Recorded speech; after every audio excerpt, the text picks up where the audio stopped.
Mimi mwenyewe nilikwenda shule kwa tabu bana. Nilikwenda shule kwa sababu zama zile watoto au niseme watoto hawakusoma, lakini serikali ya Jamhuri ya Muungano wa Tanzania ilimtaka kila mzazi katika maeneo yetu haya ampeleke mtoto angalau mmoja shuleni. Sasa mimi nilikwenda shule kwa sababu nilipelekwa na baba kuitikia huo wito wa serikali. Kwa hivyo ilikuwa ni kitu kama bahati tu. Sasa nikikumbuka hayo kwamba ni kwa bahati ndio wanakwenda shule, maana yake unapata msukumo, na ninavyoelewa maana ya elimu sasa, ninaona ni afadhali kutengeneza mazingira wezeshi ili kusudi kusiwepo tena kwenda shuleni kwa bahati mbaya au kwa bahati nasibu, lakini liwe ni jambo ambalo linatimia, kwa sababu elimu ni haki ya kila mtu, kila mtoto. Kwa hivyo historia ya kule nyuma ndicho kitu kilichonisukuma mimi niweze kuhangaika kutafuta namna ya kupatikana kwa miradi kama hii ya ujenzi wa shule.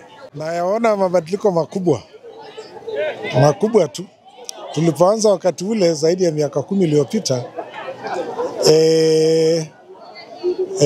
wakati ule naweza nikasema karibu 30% ya watoto waliokuwa na umri wa kwenda shule ndio walikwenda shule tu wakati ule.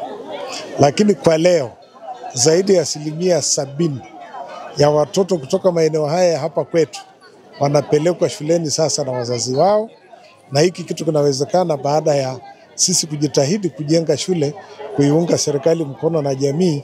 Kwenye Simanjiro hii tumejenga zaidi ya shule za msingi 21.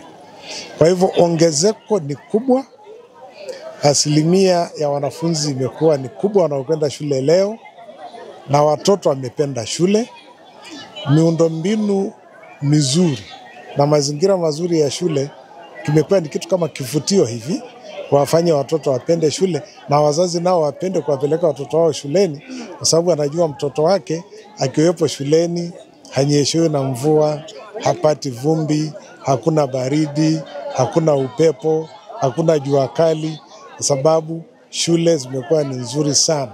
Lakini pia wanatamani sasa, kwa mifano tuliyoionyesha, kwamba na mtoto wangu ngoja nimpeleke shule awe kama fulani, aweze kuleta mafanikio kama fulani, aweze kuleta maendeleo kama fulani.